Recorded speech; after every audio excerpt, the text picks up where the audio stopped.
Assalamualaikum warahmatullahi wabarakatuh. Alhamdulillah nahmaduhu wa nasta'inuhu wa nastaghfiruhu wa na'udzu bihi min syururi anfusina wa min sayyiati a'malina may yahdihillahu fala mudilla lahu wa may yudlil fala hadiyalah. Asyhadu an la ilaha illallah wahdahu la syarikalah wa asyhadu anna sayyidana Muhammadan abduhu wa rasuluhu la nabiyya ba'dah. Allahumma salli wa sallim wa barik ala sayyidina Muhammad ibn Abdillah wa ala alihi wa ashabihi wa mawalah la hawla wa la quwata illa billah amma ba'dah. Hadirin wal hadirat rahimakumullah. Alhamdulillah pagi hari ini yang ke-5. Mudah-mudahan diberikan sehat, lancar sampai akhir Ramadan. Salawat dan salam kita haturkan kepada junjungan kita Nabi Agung Muhammad sallallahu alaihi wasallam dengan ucapan Allahumma salli ala sayyidina Muhammad wa ala ali sayyidina Muhammad. Mudah-mudahan sholawat, keagungan, takzim, rahmat untuk baginda Nabi, keluarganya, sahabatnya, umatnya yang muttaqin, umatnya yang solih, solihin. Amin ya rabbal alamin. Selanjutnya kemarin kita menyampaikan berkaitan dengan apa itu ya,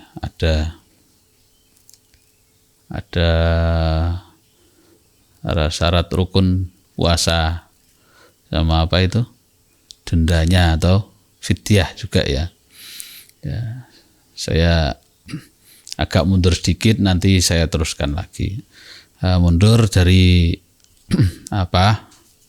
ayat Al-Qur'annya. Kalau kemarin kita tidak menyampaikan dari awal untuk ayat Qur'annya sebagaimana yang sering kita hafal, mungkin hafal enggak ini, coba surat Al-Baqarah 183 ya sampai 185 kalau nggak salah, itu tentang puasa ya.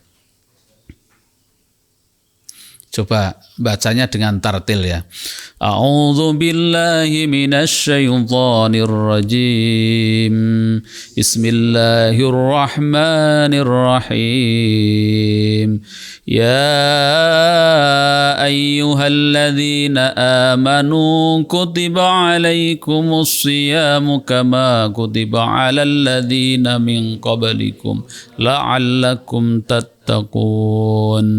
أياما معدودات فمن كان منكم مريضا أو على سفر فعدة من أيام أخر وعلى الذين يطيقونه فدية طعام مسكين فمن تطوع خيرا فهو خير له وأن تصوموا خير لكم إن كنتم تعلمون. Lanjutannya apa? شهر رمضان الذي أنزل فيه القرآن هدى للناس وبينات من الهدى والفرقان فمن شهد منكم الشهر فليصم ومن كان مريضا أو على سفر فعدة من أيام أخر يريد الله بكم اليسر ولا يريد بكم العسر ولتكملوا العدة ولتكبروا الله على ما هداكم ولعلكم تشكرون. Itu dalilnya puasa. Tapi masih membutuhkan fikih atau pendalaman, penjelasan ya, tafsir, kemudian hadis, kemudian fikih. Urutannya begitu. Al-Quran, penjelasannya apa? Hadis dulu.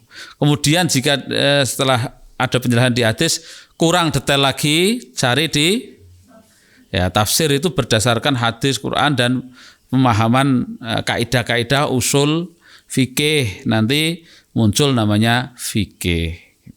Nah, fikih inilah yang menjadi dasar hukum kita. Nah, Sedangkan di dalam fikih itu kan ada yang kita kenal atau yang masyhur untuk ulama-ulama ahlus sunnah itu memakai 4 madhab. Hampir seluruh dunia saat ini tidak ada yang hasil pemikiran sendiri. Harusnya, kalau hasil pemikiran sendiri banyak sesatnya. Lah, rata-rata berdasarkan imam madhab. Imam madhab 4 madhahibil arba'ah. Siapa saja? Imam Ahmad bin Hambal, Hanafi, Maliki, Syafi'i, ya 4 itu. Dan ya 4-4-nya bisa dipakai. Makanya ketika kita ada perbedaan sedikit karena memang beda madhab. Lah nek NU itu kan mayoritas Syafi'i, gitu. Mayoritas, tapi kadang tertentu itu pakai selain Syafi'i gitu loh. Jadi jangan kaget misalnya saat ini misalnya kunut dengan tidak kunut itu masih NU. Jadi tidak kunut itu ya NU itu boleh, tidak kunut ya boleh gitu. Jadi cuman identitas saja. Kalau selama ini kok nek Muhammadiyah ora kunut, nek NU kunut itu enggak sebenarnya. Nek ahli sunnah itu ya sama. Kunut tidak kunut itu imam madhab, tinggal kita yakin pakai madhab Syafi'i apa madhab Maliki. Nek Maliki ya tidak perlu kunut. Kunut itu kalau pas ada kunut nazilah, pas ada musibah, pas ada bencana gitu. Jadi bahkan kunutnya tidak subuh tapi 5 waktu gitu. 5 waktu selama terjadi bencana. Tapi kalau Syafi'i bisa selain yang setiap ada bencana kunut nazilah juga ada kunut subuh. Nah, terus ya tidak ada masalah. Alasannya apa? Kalau kunut subuh dan seumur hidup gitu kan? Kenapa? Padahal Nabi kan tidak kunut seumur hidup kan tidak. Kunut subuh. Ada yang mengatakan sampai meninggalnya Nabi kunut subuh, tapi tidak begitu kuat. Cuman apa? Yang namanya Nabi pernah, itu artinya apa hukumnya? Sunnah. Lah nek sunnah itu hukumnya seumur hidup apa hanya sekali? Ya seumur hidup ya sunnah. Misal meskipun Nabi hanya melakukan sekali, makanya kita tidak boleh meskipun ikut Imam Malik yang tidak kunut itu tidak boleh menyalahkan yang kunut. Karena apa? Memang sunnah itu ya dilakukan seumur hidup bisa terus gitu loh. Boleh gitu.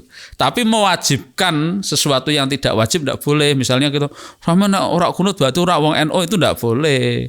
Itu namanya ijabu mala yujab, mewajibkan sesuatu yang tidak wajib itu malah dosa gitu.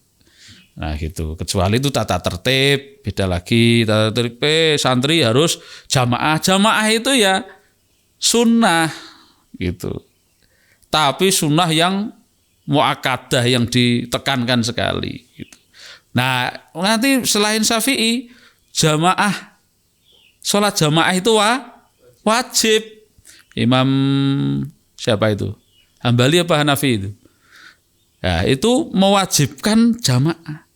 Jadi kalau ada golongan atau kelompok yang menganggap bahwa sholat jamaah itu wajib, ada enggak?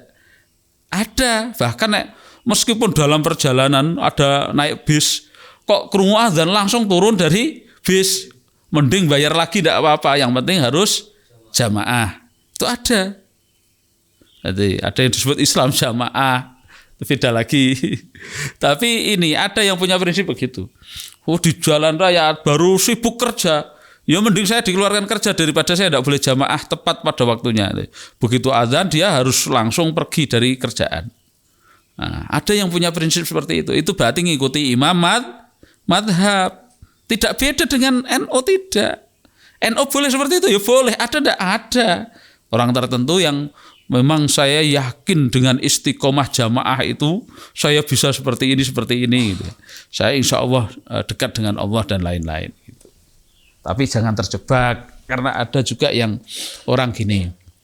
Ada, saya pernah silaturahim hari raya itu. Orangnya itu lumayan ekonominya tadinya semrawut, terus tobat, sholatnya itu rajin, tidak pernah meninggalkan sholat jamaah. Wah, dia istiqomah 40 hari pertama lancar. Lalu setelah itu terus merasa nikmat. Akhirnya apa? Dilalah ya, rezekine lancar. Terus dia menganggap saya ini bisa haji, saya ini anaknya bisa kuliah semua, saya bisa ini. Alhamdulillah saya tidak pernah meninggalkan sholat jamaah tepat waktu gitu. Nah, sebenarnya ya tidak secara langsung begitu, enggak. Kenyataannya orang yang jamaahnya rajin di masjid terus ya orang sugih ya akeh kan karena orang kerja kan gitu loh. Ya, sebenarnya dia jadi kayanya itu karena apa? Karena istiqomahnya itu berefek dalam kinerja. Golek duit gitu loh. Jadi ada hubungan, ada korelasi. Orang yang gesit, disiplin, rajin sholatnya, tentu yang kerjaan yang lain harusnya ya rajin. Tapi ya ada juga yang sholatnya rajin, tapi dunianya tidak dikejar. Dia tidak mau duniawi, zuhud, terlalu zuhud. Zuhud dalam arti tasawuf yang tidak pas, yang berlebihan. Zuhud itu sebenarnya merasa tidak dunia ki ora patek penting. Maksudnya gini, dunia ki ora tujuan gitu loh. Hanya sebagai perantara. Nah, selama ini kan kita menganggap dunia itu tujuan. Banyak orang yang menganggap nek sukses itu adalah kaya harta. Padahal sukses itu bukan itu. Sukses itu kalau kaya, hartanya bermanfaat. Kalau miskin, tenaganya, pikirannya banyak bermanfaat, hanya gitu, tidak bermaksiat. Jadi orang sukses itu kaya atau miskin bukan urusan. Tapi kekayaannya ini menyebabkan kemaslahatan, ya, bukan kemudaratan, itu sukses. Ya, idealnya hanya gitu aja. Kalau hidupnya miskin, ya kemiskinannya itu tidak menyebabkan kemudaratan, tidak ngemis, tidak mencuri, tidak maksiat, tapi dengan miskinnya itu dia semakin dekat dengan Allah. Dan dia tetap mandiri hidupnya, tidak menggantungkan orang lain, hanya menggantungkan Allah lah itu yang. Ya, kita kembali ke ayat tadi ya.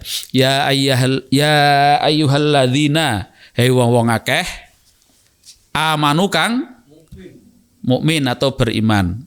Kutiba dan wajibaken alaikum ing atase sira kabeh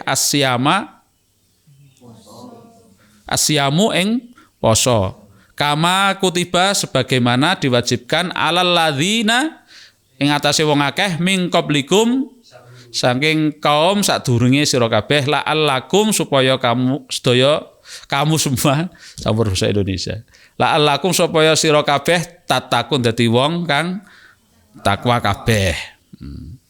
Nah, ini di sini pakai kata kutiba. Kutiba itu artinya apa? Kata bayak tubuh itu kan ditulis. Maksudnya ditentukan atau diwajibkan. Maka diartikan para ulama tafsir, ulama fikih itu kutiba itu den wajibake. Nah, terus alal ladzina min qablikum itu maksudnya kaum Yahudi Nasrani itu ada puasa enggak? Ada, cuman tidak Ramadan, gitu aja bedanya. Mereka ada kaidah sendiri, khususnya yang masih asli agama samawi. Agama samawi watau tinggalannya Ibrahim, Nabi Isa, Nabi Musa itu samawi. Kalau sudah menyelenceng ya sudah tidak samawi tapi ardi. Nah, terus lanjutannya, la'allakum tattaqun ini tujuannya, ya. Tujuannya supaya mencetak karakter takwa, gitu kira-kira. Nah, terus karakter takwa itu seperti apa? Halo. Jadi dengan puasa itu harapannya, tujuannya biar menjadi orang takwa. Efek setelah Ramadan itu loh, kita menjadi orang takwa. Lah ciri-cirinya piye? Sing ciri-ciri sederhana. Hah? Halo. Ciri-ciri rajin jamaah apa? Rajin sholat, rajin sedekah, apalagi? Ya pakai ayat Al-Quran toh. Kamu kalau di surat Al-Baqarah ada alif lam mim dzalikal kitabul la raiba fih hudal lil muttaqin. Al-Quran itu petunjuk untuk orang Mutakin itu orang takwa itu ciri-cirinya apa? Alladzina yu'minuna bil ghaib, iman. Wa yuqimuna shalah, mendirikan salat. Terus wa mimma razaqna yu'minuna bil ghaib wa yuqimuna sholata wa mimma razaqnahum yunfiqun, berarti berinfak, sedekah, zakat. Terus walladzina yu'minuna bima unzila ilaika wa ma unzila min qabli, iman kepada Al-Qur'an sama kitab-kitab sebelumnya. Terus wabil akhiratihum, yakin adanya hari akhir. Itu minimal 5 ciri-cirinya. Kalau dalam ayat yang lain ada, coba di surat apa itu? Surat apa itu ya? Kalau qira itu biasanya Ustaz Razi pakai apa? Kalau halal bihalal itu wasari'u ila maghfiratim mir rabbikum wa jannatin 'arduha as-samawati wal ardu u'iddat lil muttaqin. Jadi apa tadi? Wasari'u, dan bersegeralah kamu, berlarilah kamu ila maghfirati, menuju ampunan mir rabbikum, Tuhanmu, wa jannah, dan bersegera mencari surga, kenikmatan dunia maupun akhirat. Tapi yang dimaksudnya ada jannah di akhirat, wa jannatin, surga itu ardhuha, luasnya, as-samawati wal ard, sama dengan langit dan bumi, seluas langit dan bumi surga itu nanti. Uiddat, disediakan untuk lil muttaqin, kafirin, lil orang, untuk orang-orang yang takwa. Halo. Lah ciri-cirinya orang takwa yang dalam surat ini wasari'u itu, surat apa itu Ustaz? Ali Imran. Ya dicek ya. Uiddat lil muttaqin. Lah ciri-cirinya orang muttaqin, coba. Lanjutannya. Alladzina yunfiquna fis sarra'i wadh-dharra. Yang satu apa? Yunfiqun, orang-orang yang berinfak, fis sarra, dalam kondisi lapang, duitnya pas akeh. Wadh-dharra, juga dalam kondisi sempit tetap Lah nek sampean nek pas ana duit infak apik. Tapi nek pas ndak ada, pas sedikit, itu bisa berinfak ndak? Bisa persentase. Misalnya saya bulan ini penghasilannya kok 100 juta. Ambil aja 2,5%. 2,5%-nya berarti berapa? 2,5 juta minimal. Lah nanti penghasilannya kok ukur 1 juta. Berarti 2,5%-nya berapa? 2.500 berapa? 25.000. Nah, dihitung aja. Misalnya 25.000 ya berarti kamu infaknya 25.000. Paham ya? Kalau penghasilannya 100.000, ya ambil 2,5%-nya berapa? 2.500, udah gitu. Abot ya kadang ya. Coba kamu kok penghasilannya 1 miliar, dapat uang apa tiba-tiba untuk hadiah 1 M gitu. Infaknya berapa Mbak Ati? 2,5%? 25 juta. 25 juta. Abot temen 25 juta dikeke. Gitu kan? Padahal 2,5%. Nah, itu minimal gitu. Lah nek misalnya, wah aku wani 20%, berarti berapa 20%? 200 juta, jenengan infak 200 juta mau? Awal ora. Nek wis nyekel duit iki biasanya nek semakin akeh semakin eman. Jadi orang itu, coba jenengan cari orang di Indonesia yang duitnya triliunan, miliarder. Itu infaknya malah pelit-pelit. Maksudnya tidak sesuai persentase. Maka ternyata latihannya untuk jadi orang ahli berinfak itu sejak dalam kondisi sempit atau dalam kondisi miskin. Miskin aja orang iman-imanan. Lah apalagi kaya. Lah itu saya juga berusaha membuktikan itu. Nah, itu ciri takwa sing bener, ora cuman duit kelinting Jumat 5.000 itu ndak sekedar itu. Nah, ya lumayan sudah mau seperti itu kan gitu. Terus yang kedua apa? Wal kadhiminal ghaidha artinya apa? Halo, sing ibu-ibu itu. Wal kadhiminal ghaidha, meredam amarah. Wal kadhim itu meredam. Al ghaidha marah. Ya coba, meredam emosi. Kamu gemes gitu loh, pengen jual terus pengen nyampluk wong, pengen mangan wong gitu. Nah, ketika kondisi seperti itu harus dikendalikan. Kalau bisa mengendalikan berarti kamu masuk ciri-cirinya orang takwa. Kalau enggak berarti ya diragukan. Gitu. Apa lanjutannya? Wal kadhiminal ghaidha wal afina anin nas, artinya mau memaafkan kepada kesalahan orang lain, kepada manusia. Manusia itu umum, bukan hanya kafir, Islam, tidak, sama semuanya. Nas yang penting bentuknya menungso. Itu. Nah, itu harus dimaafkan. Nah, rata-rata dendam. Nah, dendam ini bukan orang takwa. Maka jangan ada sedikit pun tetesan di hatimu dendam. Orang dendam berarti saya yakin dia tidak ingat Allah.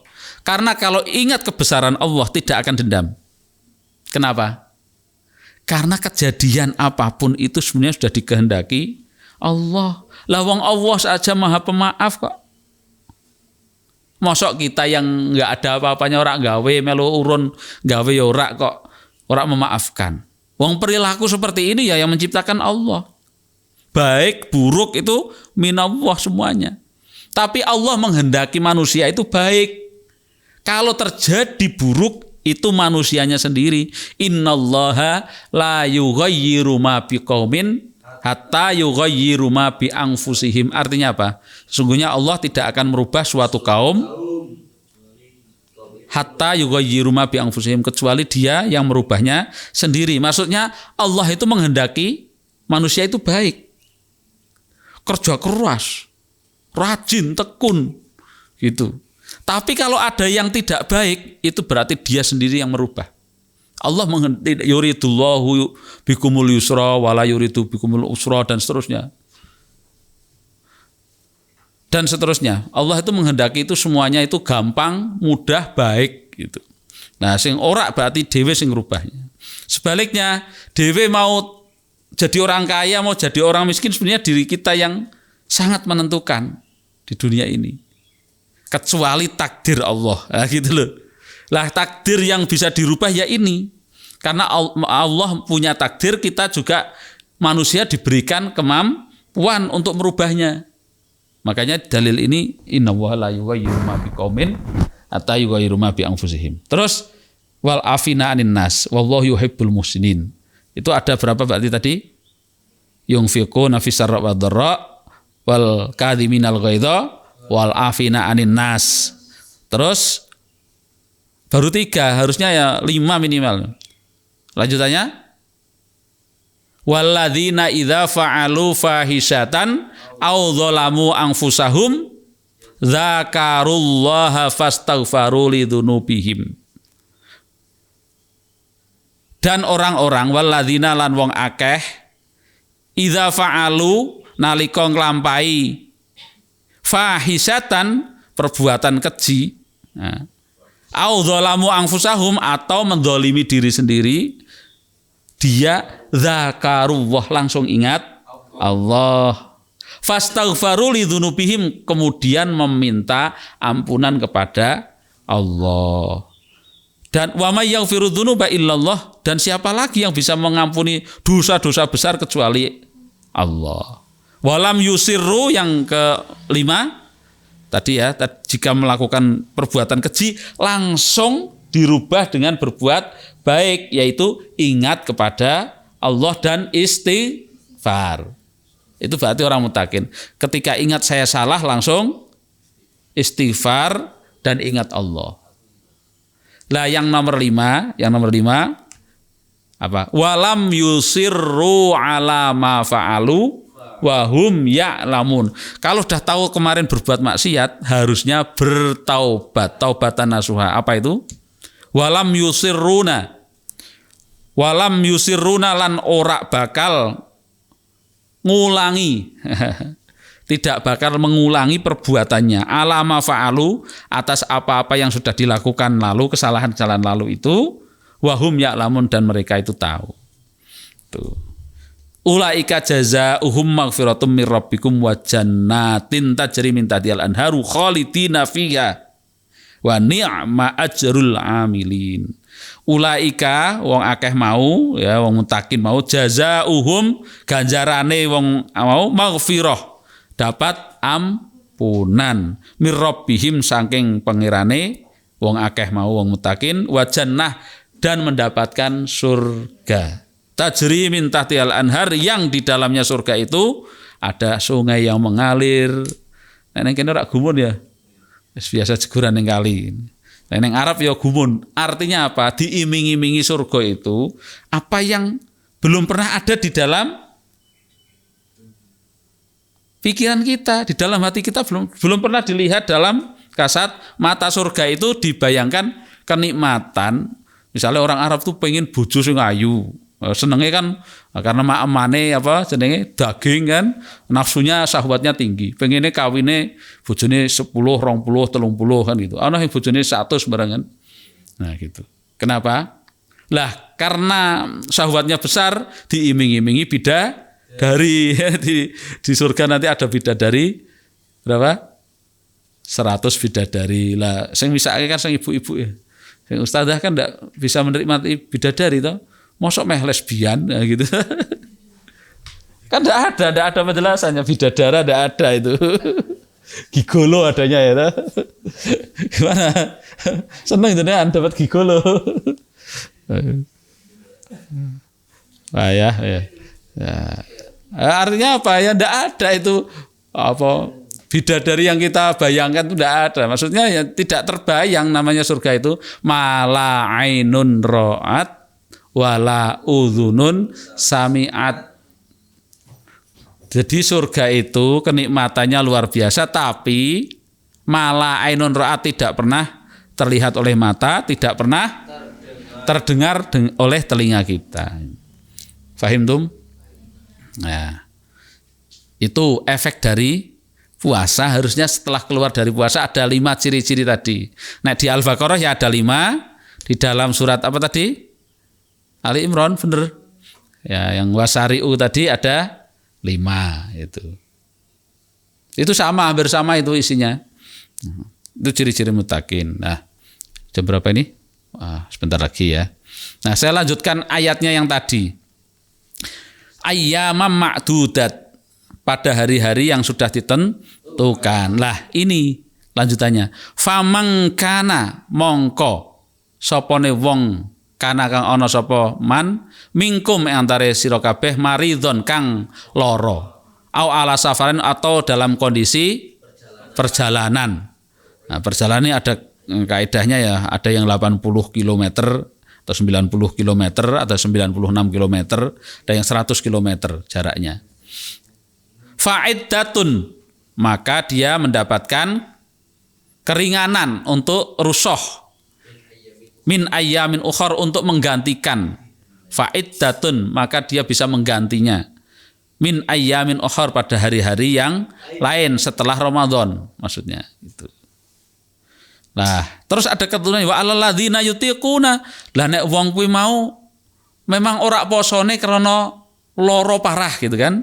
Alladzina yutiquna, yutiqun itu wa alal ladzina lan wajib ing atase wong akeh yutiquna kang ora kuat. Ora kuat apa? Nahu ing poso iku fidyatun, bayar fidyah. Dadi nek ana sing wong tuwa, contone yutiqun itu contohnya apa? jompo.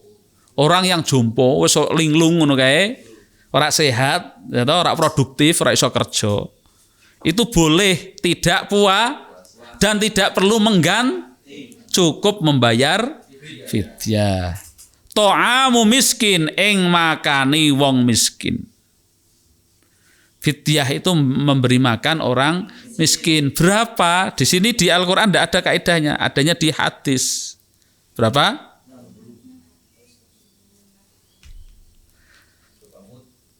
Ada yang pakai mud, ada yang pakai nah ini ada Imam Syafi'i dan Maliki 1 mud.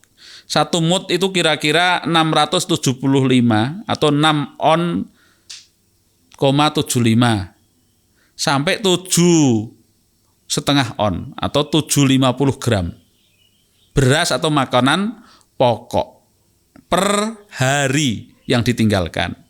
Nek mazhab Hanafi beda, setengah sok, pakainya sok. Sok itu kalau di sana mut atau sok itu di sana di Arab itu dulu pakai gantang, ngerti gantang? Rantan. Panci cilik itu. Rantang. Nah, rantang isak. Nah, gitu. Itu.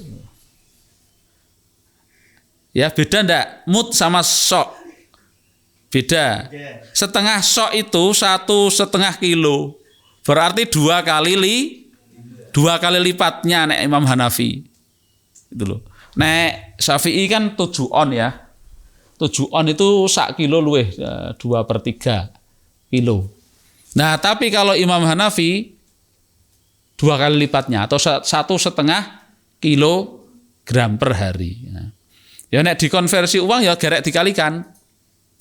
Nek saiki beras piro 15 per kilo. Berarti ya nek melu Imam Syafi'i piro bayare? 12,5 ya kira-kira 12.000 ya. 12.000 per hari. Tapi kalau dinilai uang ngikuti siapa? Hanafi berapa bayarnya? 15 ping 1,5 piro? 22,5, 2 kali lipatnya. Ya. Allahumma shalli ala Muhammad. Ya. Terus fidyah untuk am miskin. Famang tatawwa'a, ini jelaskan dulu ya fidyah ini ya. Fidyah itu orang fidyah ini siapa saja sih yutikun itu siapa saja? Selain orang jompo siapa? Siapa? Orang yang sakit tidak memiliki harapan atau sakitnya menaun. Misalnya stroke sudah setahun, nah itu kan terus wis rada linglung atau wis ora iso produktif. Nah itu boleh enggak tidak puasa? Boleh dan tidak perlu mengganti. Tidak perlu mengganti puasa, cukup dengan fidyah tadi. Nah 1 bulan penuh ya 30 kali tadi. Misalnya 1,5 ngikuti yang Hanafi ya 1,5 kilo. Nah ngikuti Syafi'i ya 2/4 kilo, 7 on kira-kira 7,5 on. Nah, yang ketiga siapa lagi? Ibu hamil atau menyusui, tapi yang bisa mengkhawatirkan kondisi bayi. Nek bayi ini ora masalah ya ora masalah. Nah gitu. Tapi nek bayi ini ora masalah kok tetap ora poso ya tetap wajib ganti puasa sekaligus fidyah itu double.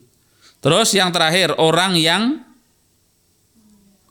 menunda-nunda qadha. Nah, misalnya yang perempuan ini kemarin puasa Ramadan kemarin ada yang mens terus ora kesarutan sampai sekarang ada. Nah, berarti kamu kena denda. Tetap ganti bar bodong esuk. Berarti double ganti sing wulan iki ya toh, sama yang tahun lalu. Sampai tahun lalunya berarti kamu kena 2 kali. Karena berapa kali itu? Ya toh? Kalikan berapa jumlahnya plus tetap ganti poso. Ganti poso plus ya. Itu. Ada ya, banyak yang seperti itu ya. Makanya kalau mau hebat, kalau mau enak, mengganti puasa itu pas poso Syawal, Syawal. Jadi kan rasanya hawane kayak poso. Jadi Idul Fitri hari pertama tidak puasa, hari kedua sampai selanjutnya puasa itu enak. Gitu. Tapi aku mau ditawari maam poso gitu. Ya godaannya gitu. Tapi ganjarannya double. Double ada bisa 3, bisa 4 itu. Kalau kamu yang biasa Daud, berarti setiap 2 hari dapat pahala Daud, gitu. Plus ganti poso Ramadan. Nek pas hari Senin dan Kamis sekalian diniati poso Senin, Kamis. Pas di bulan Syawal itu diniati poso Syawal. Wah, itu 1 bulan suntuk Syawal itu puasa terus itu pahalanya double itu. Terus cara membayarnya bisa membayar makanan saji yang sudah siap dimakan bisa, berupa bahan pokok juga bisa beras. Terus ditunaikan setiap hari puasa yang ditinggalkan atau diakumulasi di akhir bulan Ramadan.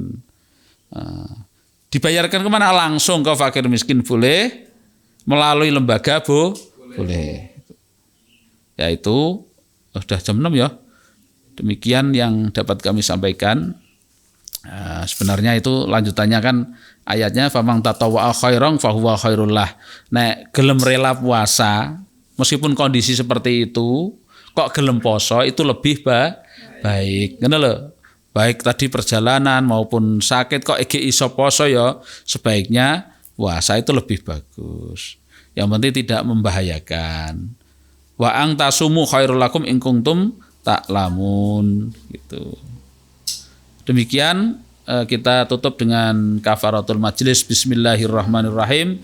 Subhanakallahumma wa bihamdika asyhadu an la ilaha illa anta astaghfiruka wa atubu. Assalamualaikum warahmatullahi wabarakatuh.